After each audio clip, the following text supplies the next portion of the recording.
تلپاتې د کارکونانو لپاره څه نوې خبره نه ده. واقعي ده چې 50 کاله تېر شو. 50 کاله یو ډېر لوی عمر دی. خو دا د شهید وطن حیات محمد خان شیرپو ملګرو د هغه د سوچ او د فکر ملګرو د هغه کارکونانو دا خبره ثابته کړه چې په بدن خو موږ نه ظالمانو هغه واګېشتلو، خو د هغه سوچ موږ نه څوک نشي ګېشتلی، د هغه فکر موږ نه څوک نشي ګېشتلی، د هغه سیاست موږ نه څوک نشي ګېشتلی. شهید وطن حیات محمد خان شیرپو، شهید وطن حیات محمد خان شیرپو. ما ته یاد دي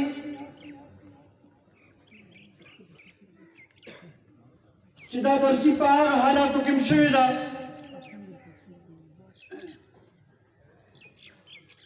چې د ضیاء الحق ماشاءالله وه دفعه 144 په لګېدلې وه، خو د شهید وطن حیات محمد خان شیرپو ملګري به په 8 فروری باندې د هغه مزار مخامخ به راتلل او خپل دا आवाज به اوچتو कि जिंदा है शेरपो जिंदा है शेरपो जिंदा है. कीरगेसुनो बकीदल गिरफ्तारे बकीदले खो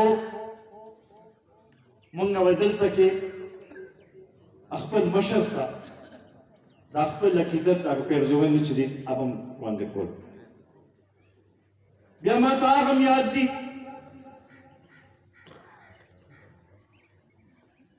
چې کله ملي رهبر جناب آفتاب احمد خان شیرپو دلته کېنو او هغه زما خیال لومړنی ځل زما په سیاسي دغه کې هغه لومړنی انټري وه. نوې د مشرف ماشاءالله لګېدلې وه. زما خیال په دې صوبې کې چا هم جلسې نه کولې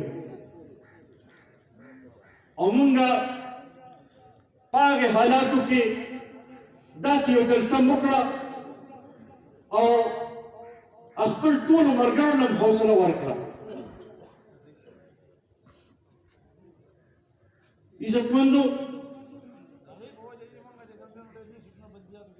बिल्कुल बिल्कुल बिल्कुल आगे तो वजह बिल्कुल मरगो का हौसला मिलो शो बलजती इलेक्शन आगे तो चिरागी आगे के तासुजान साबित को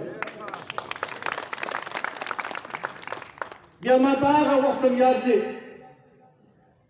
कि दहशतगर्दी द लहर ډېر تیز شو چا جلسې نشوې کولې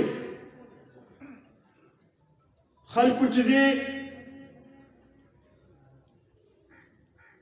دا خیبر پښتونخوا یې پرېښی و. ډېر داسې سیاسي لیډرانو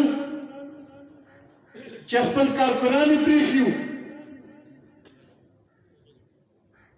خو په هغه صورت کې په هغې حالاتو کې تاسو راغلی او دا جلسه هم داسې کامیابه کړه چې ټول پاکستان هم حیران.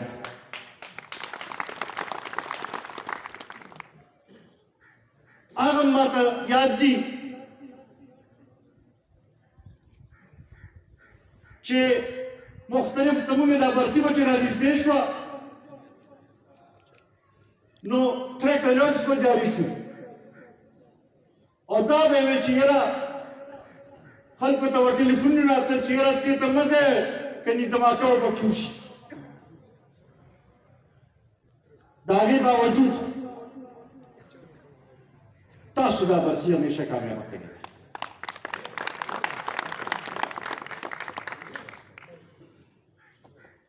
ټیک ته دې ځل کوم چې تېر په اتم فروری باندې څه وشو په هغې سره ملګرو کې لږه ډېره مایوسي راغلې وه. خو زما خیال دی چې دا یو کال کوم حالات چې تاسو ولیدل د دې موجوده حکمرانانو کومې پالیسۍ چې تاسو ولیدلې کوم طریقې سره چې دا هایبرډ نظام تاسو ولیدلو زما خیال دی چې کم از کم مونږ نه په اوچتو سترګو عوامو ته مخامخ کېدی شو. دا خپل د مشر کارنامې هم خیرې شو، د هغه د سیاست خبره مو ته ایښودی شو.